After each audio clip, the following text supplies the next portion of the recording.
السلام علیکم ورحمۃ اللہ وبرکاتہ۔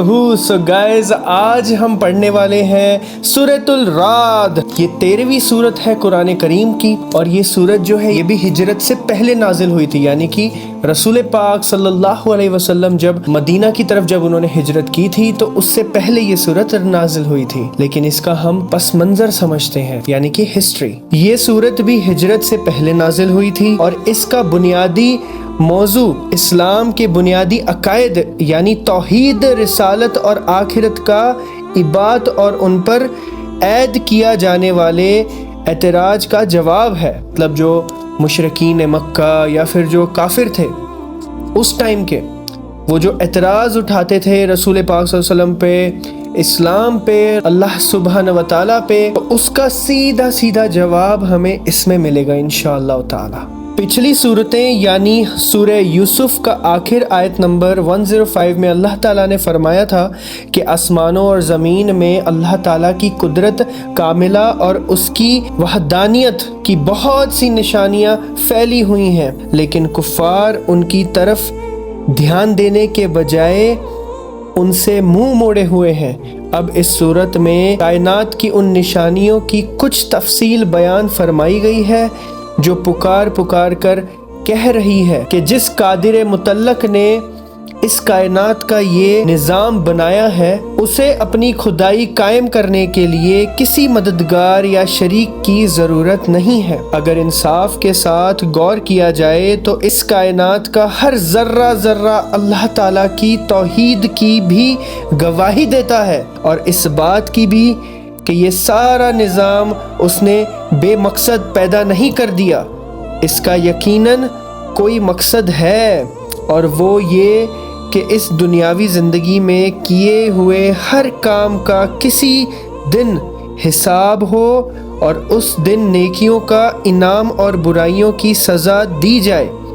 اس سے خود بخود آخرت کا عقیدہ ثابت ہوتا ہے۔ پھر نیکی اور برائی کا تعین کرنے کے لیے ضروری ہے کہ اللہ تعالیٰ کی طرف سے واضح ہدایت بندوں کو دی جائے۔ ان ہدایت کا ذریعہ اللہ تعالیٰ کے پیغمبر ہیں جو وحی کے ذریعے اللہ تعالیٰ کی احکام معلوم کر کے دنیا والوں کو ان تک پہنچاتے ہیں، لہٰذا اس سے رسالت کا عقیدہ بھی ثابت ہوتا ہے۔ کائنات کی جو نشانیاں اس صورت میں بیان کی گئی ہیں ان میں بادلوں کی گرج، چمک بھی، جس کا ذکر اس سورت کی آیت نمبر 13 میں آیا ہے۔ عربی میں گرج کو رعد کہا جاتا ہے، اس پر اس سورت کا نام رعد رکھا گیا ہے۔ رعد کا مطلب کیا ہے؟ گرج، جو بادلوں کی گرج ہوتی ہے نا، جو آواز آتی ہے زور سے بادل کی، اس کو کہتے ہیں رعد، سورۃ الرعد۔ اللہ تعالیٰ کی نشانی، اللہ اکبر۔ اس ویڈیو کو آخر تک دیکھیے گا بیکاز بہت سے لوگ آخر تک دیکھتے نہیں ہیں۔ چلیے اب سورۃ الرعد کی فرسٹ آیت سٹارٹ کرتے ہیں اللہ کا نام لے کے۔ بسم اللہ الرحمن الرحیم۔ شروع کرتے ہیں اللہ کے نام سے جو بہت مہربان، سب پر مہربان ہے۔ الف لام را، یہ اللہ کی کتاب کی آیتیں ہیں، اور اے پیغمبر جو کچھ تم پر تمہارے پروردگار کی طرف سے نازل کیا گیا ہے برحق ہے، لیکن اکثر لوگ ایمان نہیں لا رہے۔ اللہ وہ ہے جس نے ایسے ستونوں کے بغیر آسمانوں کو بلند کیا ہے جو تمہیں نظر آ سکیں۔ ستونوں مطلب پلرز، بنیادیں۔ پھر اس نے عرش پر استوا فرمایا اور سورج اور چاند کو کام پر لگا دیا۔ ہر چیز ایک معین میعاد تک کے لیے رواں دواں ہے۔ وہی تمام کاموں کی تدبیر کرتا ہے، یعنی کہ ہر ایک کام اللہ کے ذمہ، اللہ ہی کرتا ہے ہر ایک چیز۔ وہی ان نشانیوں کو کھول کھول کر بیان کرتا ہے تاکہ تم اس بات کا یقین کر لو کہ ایک دن تمہیں اپنے پروردگار سے جا ملنا ہے۔ اللہ اکبر۔ اب اس میں ہم نے ایک لفظ سنا، استوا۔ یہ ایک لفظی معنی سیدھا ہونا ہے، قابو پانے اور بیٹھ جانا ہے۔ اللہ تعالیٰ مخلوقات کی طرح نہیں ہے، اس لیے ان کا استوا بھی مخلوقات جیسا نہیں۔ اس کے ٹھیک کیفیت اللہ تعالیٰ کے سوا کوئی نہیں جانتا، اس لیے ہم نے اس لفظ کا اردو میں ترجمہ کرنے کی بجائے اس لفظ کو برقرار رکھا، یعنی کہ استوا، اس لفظ کو چینج نہیں کیا. بیکاز اگر ہم اس کو اردو میں یا ہندی میں یا انگلش میں یا کوئی بھی لینگویج میں اس کو ہم ٹرانسلیٹ کریں گے، اب جیسے انسان ہے، انسان بیٹھتا ہے، کھڑا ہوتا ہے، اس کی دو لاتیں ہیں، دو ہاتھ ہیں، دو کان ہیں، دو آنکھیں ہیں، لیکن اللہ تعالیٰ انسانوں جیسا تو نہیں. کیونکہ ہمارے لیے اتنا ایمان رکھنا کافی ہے کہ اللہ تعالیٰ نے عرش پر اس طرح استوا فرمایا جو ان کی شان کے لائق ہے. تو ہمیں جب بھی کبھی بھی کہنا ہے اللہ کو مخاطب کر کے، اللہ تعالیٰ کے بارے میں جب بھی آپ کو کچھ کہنا ہے تو آپ اس لفظ کا استعمال کر سکتے ہو. کہ جب جیسے لوگ بولتے ہیں نا کہ اللہ تعالیٰ عرش پہ بیٹھا ہوا ہے، نہیں، یہ نہیں کہنا.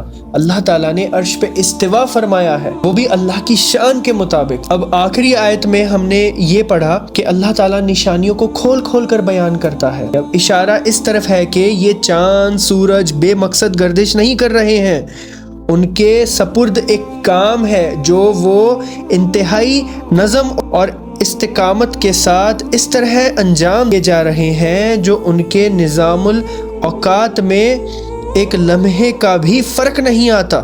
یعنی کہ جو سورج، چاند، ستارے یہ جو اپنا کام کرتے ہیں، یہ جو بادل گرجتے ہیں، یہ جو بارشیں آتی ہیں، یہ جو ہوائیں چلتی ہیں، یہ سب چیزیں اللہ تعالیٰ نے ان کو اس طرح سے بنایا ہوا ہے کہ ان کا کام ہے. یہ ہر ایک کا نظام الگ ہے، اپنے نظام کے مطابق، اپنے اصولوں کے مطابق اللہ تعالیٰ نے جو ان کو ذمہ دیا ہے، جو کام دیا ہے، اس کے مطابق یہ اپنا کام کرتے ہیں، اللہ تعالیٰ کی مرضی سے، اللہ تعالیٰ کے حکم سے. اور وہی ذات ہے جس نے یہ زمین پھیلائی، اس میں پہاڑ اور دریا بنائے اور اس میں ہر قسم کے پھلوں کو دو دو جوڑے پیدا کیے. اللہ تعالیٰ نے ہر ایک چیز کو دو جوڑوں میں پیدا کیا. ایون ہم قرآن کی صورتیں بھی دیکھیں گے نا، ان کو بھی دو دو جوڑوں میں پیدا کیے. مرد اور عورت، ہر جانور میل اور فیمیل میں ہے، ہر ایک چیز اللہ تعالیٰ نے جوڑوں میں پیدا کی. وہ دن کو رات کی چادر اڑا دیتا ہے. حقیقت یہ ہے کہ ان ساری باتوں میں ان لوگوں کے لیے نشانیاں ہیں جو غور و فکر کریں. اور زمین میں مختلف کانٹے ہیں جو پاس پاس واقع ہوئے ہیں. اب یعنی پاس پاس ہونے کے باوجود زمین کے مختلف حصوں کی خصوصیات میں فرق ہوتا ہے. زمین کا ایک کانٹا کشت کے لائق ہے مگر اس کے بالکل برابر والا کشت کے لائق نہیں. ایک حصے سے میٹھا پانی نکل رہا ہے مگر اس کے قریب ہی دوسرے حصے سے کھرا پانی برآمد ہوتا ہے.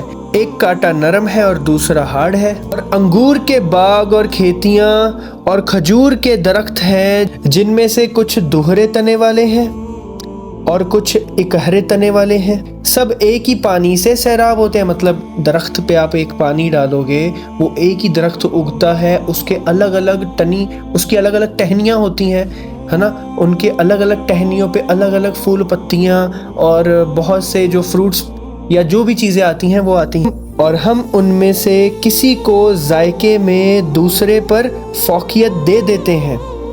اب یعنی کسی درخت سے زیادہ پھل نکلتے ہیں، کسی سے کم. کسی سے ذائقہ بہت اچھا ہوتا ہے اور کسی سے اتنا اچھا نہیں ہوتا. جیسے کہ ہم الگ الگ طرح کے فروٹس کھاتے ہیں، بہت سارے فروٹس ہیں، سب کے الگ الگ رنگ، سب کے الگ الگ کلر، سب کے الگ الگ ٹیسٹ ہیں. میٹھے لیکن ٹیسٹ میں اللہ تعالیٰ نے ان کو الگ رکھا ہے. کوئی آپ کو بہت پسند آئے گا، جیسے آم بہت میٹھا ہوتا ہے نا، اور کچھ پھل ہیں جو کھٹ میٹھے ہوتے ہیں.